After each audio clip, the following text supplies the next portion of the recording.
Bismillahirrahmanirrahim. Assalamualaikum warahmatullahi wabarakatuh.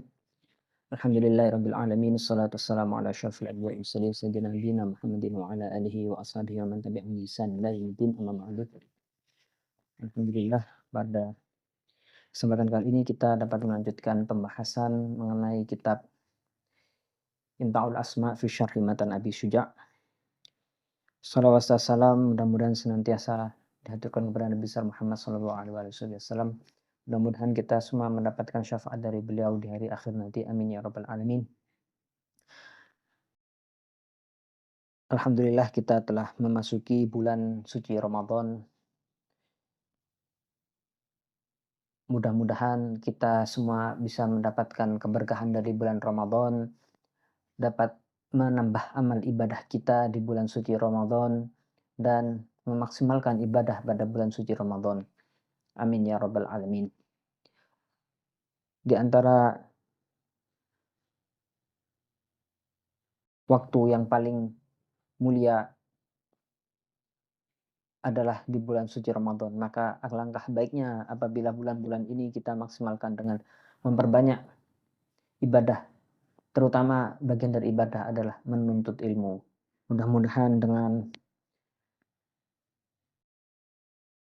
hadirnya kita menyimak pembahasan ini bisa menambah keberkahan kita dalam bulan suci Ramadan. Amin ya rabbal alamin. Pada pertemuan sebelumnya kita telah membahas mengenai rukun-rukun wudhu dan fardu wudhu. Insya Allah pada pertemuan kali ini akan kita lanjutkan pembahasan kita masih dalam bab wudhu. Kita masuk dalam pembahasan sunnah-sunnah yang ada di wudhu. Nah, sunnah-sunnah dalam wudhu ini sangat banyak sekali. Namun dalam kitab ini penulis kitab Imam Abi Syuja' dan juga syarihnya yaitu Syekhah Syifa menyebutkan ada 10 sunnah dari wudhu. Nah, sebelum kita masuk pada pembahasan sunnah wudhu ini, mari kita semua membaca Al-Fatihah. Kita khususkan kepada guru-guru kita dan juga kepada mu'alif kitab. Mudah-mudahan kita mendapatkan manfaat darinya. Ala diniya salihah kuntum thayyibah naka umar furqan Al-Fatihah. Bismillahirrahmanirrahim. Rahmanirrahim. Maliki yaumiddin.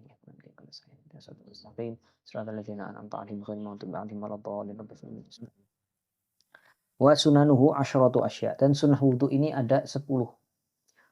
Yang pertama yaitu at-tasmiyah. Tasmiyah di sini adalah menyebut nama Allah. Minimalnya adalah bismillah, lengkapnya bismillahirrahmanirrahim. Ya. Ini adalah sunnah dari wudhu. Jadi sebelum kita memulai wudhu, sebelum kita bahkan memulai sunnah wudhu, ini paling pertama yaitu dengan mengucapkan basmalah dulu. Nah, fa in tarakaha awwaluhu atabiha fi asna'ihi. Nah, kalau misalkan ada orang lupa mengucap basmalah di awal wudhu, maka boleh melakukannya di tengah-tengahnya, seingatnya. Saat itu juga ketika ingat, maka langsung mengucapkannya. Ya. Meskipun itu kita sudah terlewat waktu awalnya, bisa juga membacanya di pertengahannya. Nah, fayaqul, maka kemudian kalau kita misalkan terlupa di awal, maka kita membacanya bismillahi awwaluhu wa akhiruhu. Nah, bismillahi awwaluhu wa akhiruhu. Nah, kalau di awal bismillah dengan sebagaimana kita ketahui, yaitu bismillahirrahmanirrahim. Nah, kenapa dengan bismillahi awwaluhu wa akhiruhu? Karena ini adalah yang disebutkan juga kalau kita lupa saat makan, lupa tidak mengucap basmalah, maka membaca bismillahi awwaluhu wa akhiruhu. Nah, ini dikiaskan dalam wudhu, kemudian diucapkan juga, dibaca kalau kita terlupa saat wudhu. Wa ghusl kaffaini qabla idkhalihi ma'il ina. Yang kedua, sunnah kedua adalah mencuci tangan kita sebelum kita memasukkannya. Nah, mencuci dua telapak tangan, kaffain ya. Bukan tangan, kalau tangan sampai siku nanti ya. Ini dua telapak tangan ini sampai minimal sampai kuku itu mana nih pergelangan tangan. Nah, sebelum memasukkannya ke bak mandi. Kenapa? Karena ini disunahkan kenapa? Karena kita tidak tahu apakah di sini ada najis atau tidak. Maka disunahkan mencuci kedua telapak tangan. Lebih diutamakan lagi, lebih ditekankan lagi kalau baru bangun tidur. Kenapa? Karena kita tidak tahu aina yadu, di mana tangannya selama tidur itu bergerak. Aina batat yaduhu. Fa'innahu la yadri aina batat itu disebutkan dalam hadis itu. Karena kita tidak tahu ketika tidur itu tangan kita kemana-mana. Maka disunahkan mencuci tangan sebelum memasukkannya ke bak mandi. Wa in tayaqana tuhuruhuma. Meskipun kita sudah yakin kesucian dari kedua tangan kita, tetap disunahkan mencucinya. Nah, kemudian yang ketiga wal madmadatu wal istinsyaq. Kemudian berkumur-kumur dan memasukkan istinsyaq itu memasukkan air ke hidung, bagian hidung. Wa yakunani ba'dal ghusliyat. Nah, setelah membasuh atau mencuci tangan. Jadi bismillah, kemudian cuci tangan baru istinsyaq. Nah, wa tahsulul madmadah bi idkhalil ma'i ilal fam. Madmadah itu apa? Memasukkan air ke mulut. Sawa'an ibtala'ahu au majjahu. Baik itu kemudian masukkan air ke mulut kemudian ditelan atau dimuntahkan lagi. Wal akmal an yamujjahu, tapi yang lebih sempurna itu dikeluarkan. Wa yusannul mubalaghatu fihi ma li ghairi shaim. Nah, dianjurkan ketika berkumur-kumur dan juga masukkan air ke hidung itu secara maksimal, semaksimal mungkin, kecuali bagi orang yang puasa. Maksimal itu bagaimana? Nah, maksimalnya adalah kalau misalkan kumur itu fabtala minhu syai'an am huwa falau balagha fabtala minhu syai'an walau bi ghairi qasdin aftar. Nah, kenapa kalau orang-orang yang puasa itu tidak disunahkan berlebih-lebihan ketika berkumur-kumur? Karena kalau misalkan ada yang tertelan maka batal. Nah, adapun maksimalnya apa? Maksimalnya yang sempurnanya kumur-kumur dan juga ini menghirup masukkan air ke hidung. Maksimalnya kalau kumur-kumur itu sampai gigi-gigi bagian dalam, rongga mulut bagian dalam itu terbasuh semua. Kemudian kalau hidung ini sampai disedot sampai kita agak merasa mengilah kalau bahasa Jawanya itu ya, agak di sini itu agak kerasa gitu. Nah, itu sampai situ. Tapi kalau puasa itu cukup bagian mulut luar sini aja. Ya, gigi-gigi luar ini yang terkena, jangan sampai kemudian masuk ke dalam kemudian tertelan. Nah, sunnahnya ketika kita berkumur kemudian istinsyak itu sunnahnya itu 3 kali, ya 3 kali ambilan air. Nah, 3 kali kita ngambil air dan sekali ambil itu langsung 2 kali. Maksudnya 2 kali untuk kumur-kumur dan juga istinsyak. Sekali ngambil itu untuk istinsyak yang pertama dan kedua untuk madmadah langsung. Jadi gini, kemudian masukkan ke mulut, hidung. Ambil lagi, mulut, hidung. Ambil lagi, mulut, hidung. Sampai 3 kali. Jadi separuh untuk kumur, separuhnya lagi untuk dimasukkan ke hidung. Nah, sunnahnya seperti itu. Cuci tangan, kemudian ambil air lagi, masukkan ke mulut, kemudian ke hidung. Nah, ini sunnah seperti itu. Wa mashu jami' ar-ra'si. Kemudian yang ketiga, sunnah ketiga itu adalah membasuh semua bagian kepala. Nah, kita tahu kalau mazhab Syafi'i itu sunnahnya hanya sebagian dari kepala, nah, sedikit saja, 3 helai rambut. Tapi tetap disunnahkan membasuh semuanya.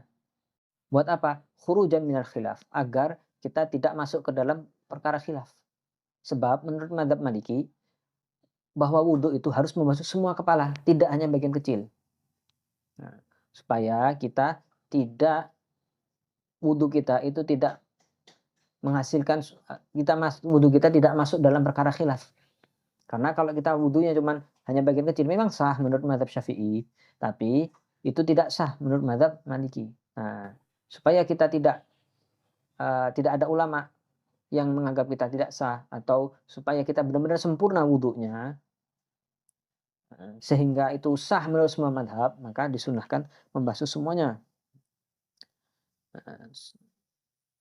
Karena juga disebutkan dalam riwayat dari Bukhari Muslim bahwa Abdullah bin Zaid, sahabat Abdullah bin Zaid radhiyallahu an, pernah ditanya mengenai wudunya Rasulullah SAW.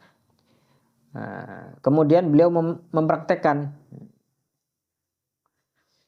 dan ketika itu beliau membasuh semua kepalanya. Ini salah satu dalilnya, yaitu hadis yang menunjukkan bahwa ada sahabat yang mempraktekkan wudunya Rasulullah dan basuh semuanya. Kemudian yang ke-5 yaitu mashul udhunaini dhahirihima wa batihima bima'in jadid. Membasuh telinga. Membasuh telinga ini hukumnya sunnah ya. Jadi bukan rukun wudhu. Jadi kalau nggak basuh telinga juga nggak masalah. Nah, basuh telinga ini dengan air yang baru.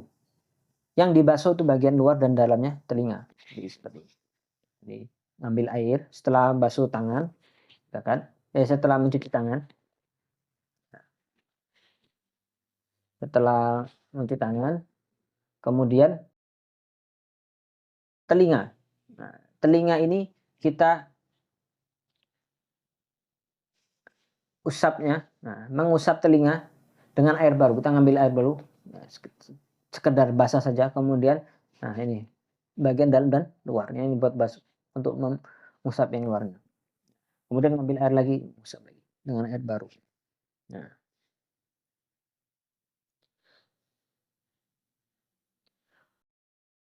ini berdasarkan hadis riwayat At-Tirmidzi yang menyebutkan bahwa Rasulullah SAW mengusap kepalanya dan kedua telinganya, baik itu telinga bagian luar dan dalam. Kemudian yang ke-6 adalah takhlilul lihya al-kathah, mensela-sela jenggot apabila tebal. Sebagaimana kita bahas kemarin, jenggot itu kalau tebal, maka yang wajib adalah membasahi bagian luarnya saja. Adapun bagian dalamnya itu tidak wajib untuk dibasahi. Nah, tapi kita tetap disunnahkan untuk menyela-nyelanya. Apa batasannya tebal dan tipis? Tebal itu kalau misalkan kulitnya tidak kelihatan, tapi kalau tipis itu kalau kulitnya kelihatan, kulit dari yang dibaliknya jenggot. Hal ini berdasarkan hadis Nabi SAW diriwayatkan oleh Abu Dawud bahwasanya Rasulullah SAW kana idza tawaddaa akhadha kuf'an min ma'in. Rasulullah SAW ketika wudhu beliau akan mengambil sejumput air. Fadkhalau tahta hanaki fakhalala bi lihiyatahu. Kemudian beliau akan memasukkan ke bagian bawahnya dagu ini, kemudian menyela-nyela jenggotnya. Kemudian berikutnya wa takhlilu asabi'il yadaini warijlaini. Menyela-nyela jari tangan dan kaki ketika basuh tangan dan kaki. Jadi disela-sela lagi ketika wudhu. Kemudian jari-jari kaki juga begitu demikian, disela-sela. Ini adalah yang ke-6. Kemudian yang ke-7,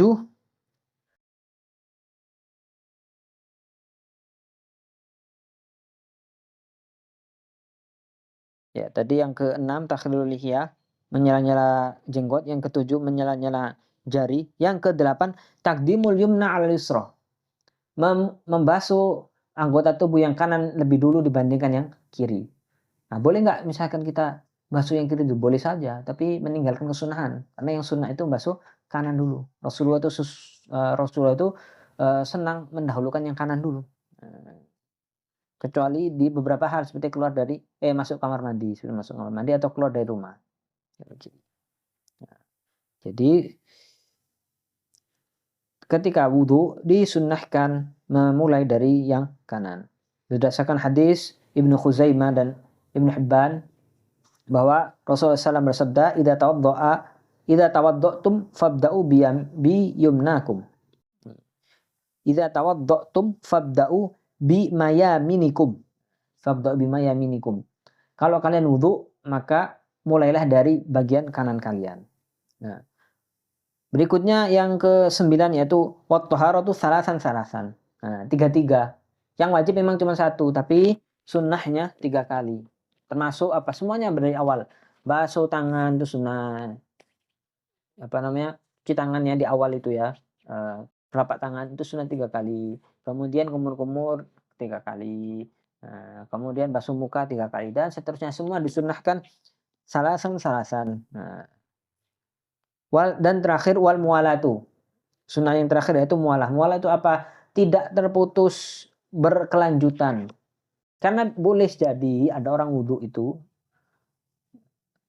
ya kan, setelah wudu kemudian dia agak ada ngomongnya di tengah-tengah wudu. Nah, itu berarti nggak mualah. Ada jedanya. Kalau ada jeda, misalkan pindah keran air. Nah, itu sudah tidak mualah. Nah, disunnahkan mualah. Tidak ada jeda, langsung. Tidak usah ngomong. Kalau ada orang ngomong ketika wudu, itu makruh wudunya. Tidak batal, nggak apa-apa sambil ngomong, tapi itu makruh. Sunnahnya tidak tidak boleh berbicara. Sunnahnya tidak berbicara. Apa itu mualah? Yaitu tatabu'ul af'al. Nah, yaitu berkelanjutan, berterus-terusan. Bi an yaghsilal udwa qabla an yajiffa ma qablahu. Dengan mencuci atau membasuhnya bagian tubuh sebelum kering yang sebelumnya. Sebelum kering ma'ididalil hawa, dalam keadaan cuaca yang sedang stabil. Wal makan, dan juga tempat.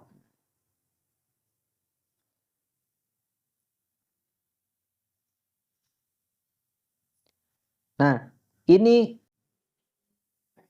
orang yang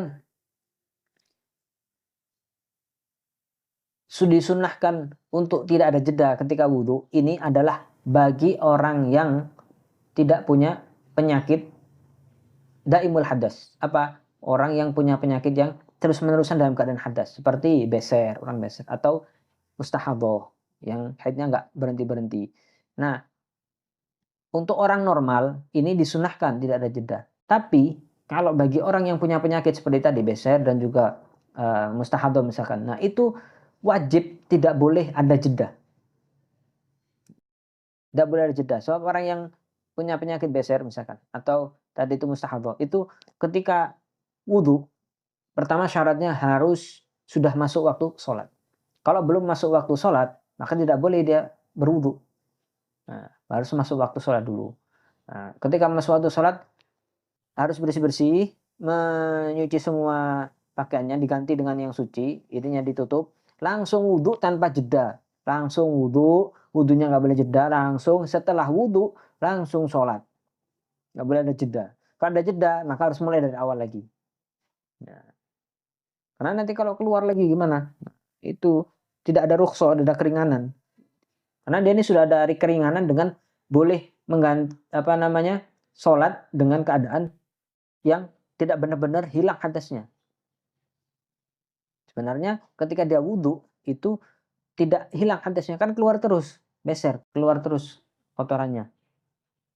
Nah, cuman ada keringanan. Oleh karena itu niatnya khusus, niatnya listibahati sholat, atau listibahati al-furud.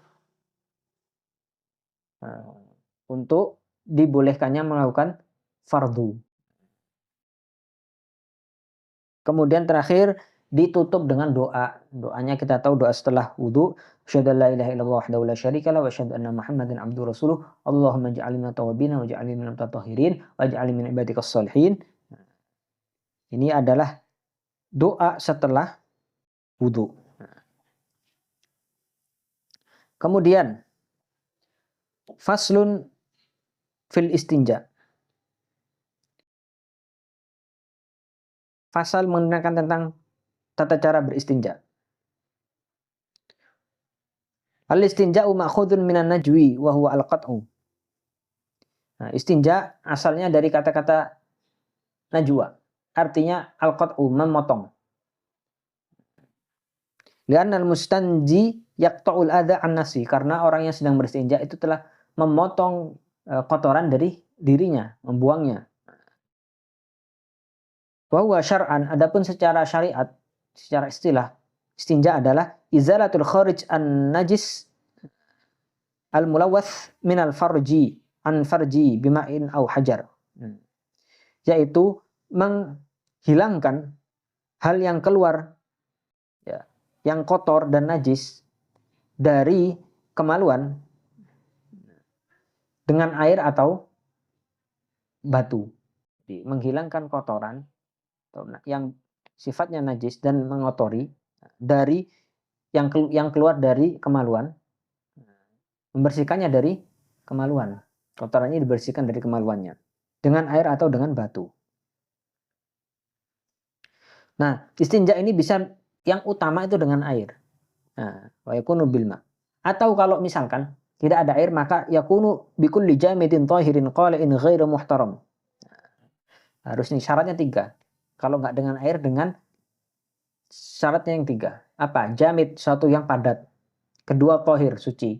Qali itu apa? Dia bisa mengangkat kotoran. Ghairu muhtaram, yang tidak dimuliakan. Apa yang dimuliakan? Seperti kertas Al-Quran. Yang dimuliakan, nggak boleh kita beristinja dengan kertas Al-Quran. Atau yang ada tulisan ilmunya, kitab-kitab agama, nggak boleh. Atau kitab apapun yang isinya ilmu. Kemudian apa? Yang tidak bisa ngangkat kotoran, contohnya kaca atau gelas. Gelas itu kan nggak bisa ngangkat. Nah, dia keras, jamid, tohir, suci juga, tapi tidak bisa ngangkat kotoran.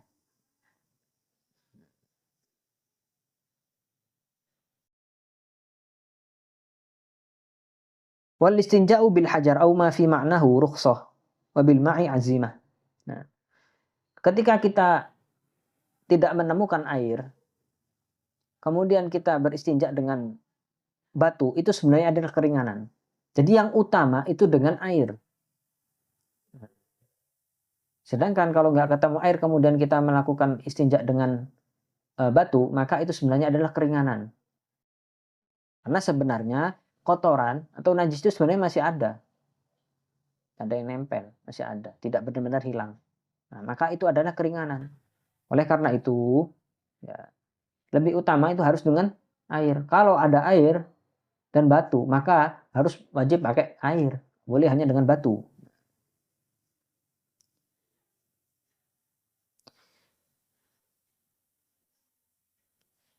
Wal istinja wajibun minal bauli wal ghaid. Nah, istinja ini wajib bagi orang yang sedang kencing dan juga buang air besar. Wa kullu kharij min qubulin aw dubur najis aw mutanajjis. Mulawwath bi an kana mablulan aw rataban. Nah, semua hal yang keluar dari kemaluan depan dan belakang itu hukumnya najis dan menajiskan dan juga kotor, meskipun itu apa basah atau hanya lembab. Basah dan lembab tetap saja itu najis.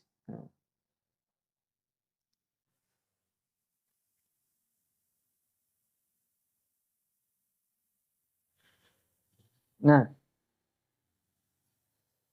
kecuali apa? Kecuali mani. Jadi yang keluar dari kemaluan depan dan belakang ini najis dan kotor.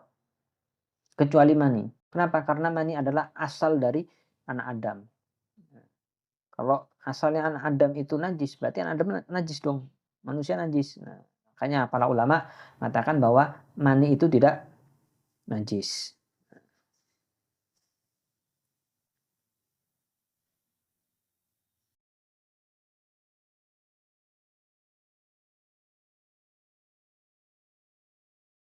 Termasuk juga yang tidak najis adalah sesuatu ar-rutubah allati takhruju min mahbali al-mar'ati 'ala dawam. Air yang keluar dari bagian yang ada di luarnya, bagian luarnya kemaluan perempuan. Jadi kan mani itu nggak najis. Kemudian yang kedua, air yang keluar atau yang ada di bagian luarnya kemaluannya wanita. Nah, yang selalu keluar terus itu juga tidak najis. Nah, itu tidak najis. Dan tidak wajib kita bagi wanita untuk istinja dari air yang keluar tadi itu. Yang ada di kenapa ya? Air ini orang-orang medis tuh mungkin lebih tahu. Jadi itu istilahnya air yang itu menjadi pelembabnya lah bagi kemaluannya wanita. Itu tidak najis. Nah, yang najis itu kalau misalkan air yang ada di kemaluan wanita itu yang keluar dari bagian dalam rahim. Kalau yang biasa ada di bagian luarnya ini kemaluan itu tidak najis. Nah, wa ammal ifrozat allati takhruj 'inda al-itharah tusamma al-madhi. Fahadhi yajibu istinja'u minha li'annaha najisatun bil ijma'. Wa kadza al-wadi wa hiya abyad takhin yakhruju aqibal baul wa 'inda hamli syai'in thaqil. Kemudian ada juga yang keluar dari kemaluan selain mani, yaitu ada madhi dan wadi. Kalau madhi dan wadi ini tetap najis. Apa bedanya madhi dengan wadi? Kalau madhi keluarnya ketika seseorang sedang nafsu. Nah, ini nggak ada warnanya biasanya. Nggak ada warnanya, cuman dia tetap lengket seperti mani, tapi nggak ada warnanya. Nah, kalau wadi, dia warnanya mirip seperti mani, putih dia. Ya, seperti mani putih. Nah, ini keluarnya kapan? Ketika kita habis angkat-angkat berat, ngeden-ngeden. Nah, itu keluar wadi. Wadi dan madhi ini dua-duanya najis. Beda halnya dengan mani. Kalau mani keluarnya kan ketika klimaks itu ya, setelah berhubungan.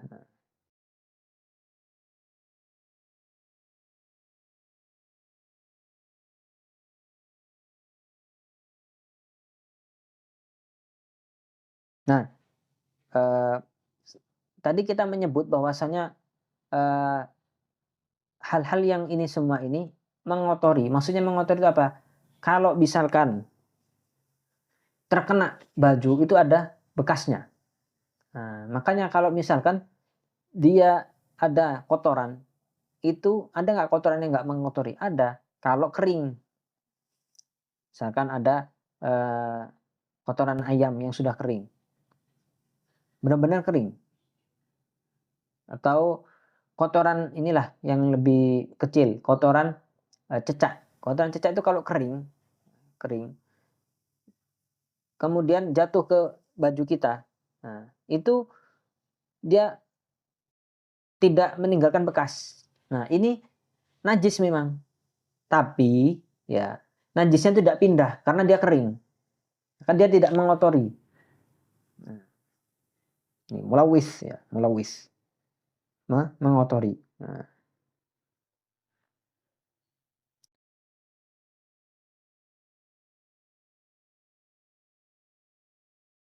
adapun dalil dari mazhab Syafi'i bahwasanya istinja itu wajib adalah hadis Nabi SAW bahwa Rasulullah SAW memerintahkan wasanji bi thalathati ahjar, hendaklah beristinja dengan 3 batu.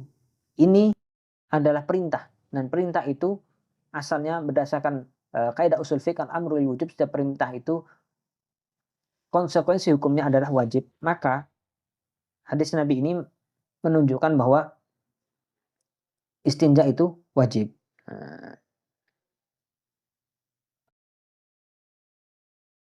Nah, saya kira sampai sini pembahasan kita untuk kesempatan kali ini, karena pembahasan berikutnya masih amat panjang dan kemungkinan tidak akan selesai dalam waktu yang pendek. Nah, maka kita lanjutkan pada pertemuan berikutnya. Untuk kesempatan kali ini kita cukupkan. Apabila ada pertanyaan bisa sampaikan di